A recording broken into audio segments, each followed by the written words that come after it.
Rob couldn't wait to get his hands on the new speaker because it was gonna double the output of his writing. He finally had a speaker to capture all his thoughts and get them into his keyboard as fast as his mind could think them. When it finally arrived, the accompanying light was nothing like the old setup. Subtle, unassuming, not the room-dominating presence they'd grown accustomed to. Gone was the old glove of vindication that used to surround his every profound thought with its omnipresent glow. Jamie, relieved by its gentler nature, tucked. When it finally arrived, the accompanying light was nothing like the old setup. Subtle, unassuming, not the room-dominating presence they'd grown accustomed to. Gone was the old glove of vindication that used to surround his every profound thought with its omnipresent glow. Jamie, relieved by its gentler nature, tucked. When it finally arrived, the accompanying light was nothing like the old setup. Subtle, unassuming, not the room-dominating presence they'd grown accustomed to. Gone was the old glove of vindication that used to surround his every profound thought with its omnipresent glow. Jamie, relieved by its gentler nature, tucked it strategically in the corner, where she'd never have to deal with that damn dystopian blue bug invading her earthly plane of existence ever again. She was sick of eating blue spaghetti, watching Rob drink blue beer.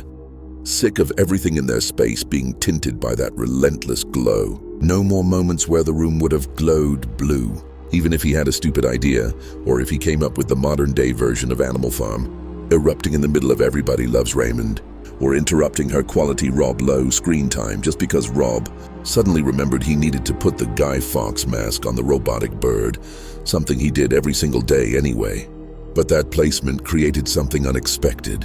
What Rob found really frustrating in his awesome new speaker, Jamie found to be a brilliant blessing. The light sat low behind the device, invisible unless Rob positioned himself directly over it. Unlike the old system where he could trust his thoughts were being captured from anywhere in the room, bathed in that validating aura, now he had to be standing right over it to trust his thought was getting recorded. Rob had to admit it was very classy and it made him feel professional, but he deemed it absolutely useless. When inspiration struck, whether it was a genuine breakthrough or just remembering his daily routine, he'd have to rush forward, leaning over the speaker to catch that soft glow confirming the system was active. He'd speak his thoughts into the device, watching the light pulse as it processed his words. Then came the magic part. As the speaker worked through his input, Rob would naturally drift away, his mind already spinning toward the next idea. The physical distance from the device became mental space for fresh thoughts to emerge.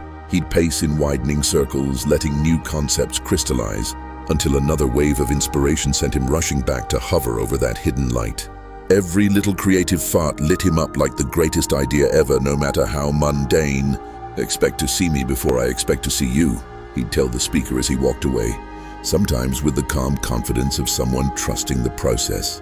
Other times, barely seconds later, he'd come screaming back at the machine, practically diving over it as breakthrough ideas crashed into his consciousness faster than he could contain them.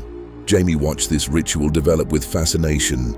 Rob had unknowingly created a perfect feedback loop, the urgency of reaching the light to capture thoughts, followed by the deliberate retreat that allowed new ones to form. The speaker's placement forced him into a rhythm of approach and withdrawal that matched the natural ebb and flow of creative thinking.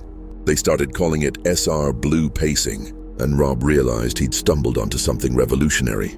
The hidden light didn't just indicate the device was working, it had become the focal point of an entirely new creative process that honored both the quiet moments and the lightning strikes of inspiration. At the end, to test out that the speaker was working and that he was seeing the light correctly, Rob positioned himself in front of his first official act.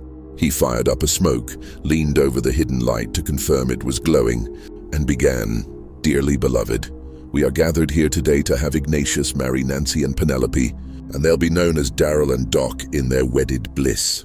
The light pulsed softly as the speaker processed his words. Rob stepped back, taking a drag, watching the system work.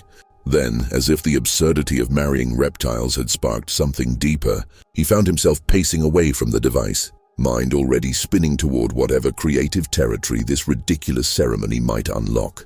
"Expect to see me before I expect to see you," he muttered through the smoke, not knowing if he'd return in 30 seconds with a full iguana wedding saga or spend the next hour circling the room, letting the idea percolate into something completely unexpected.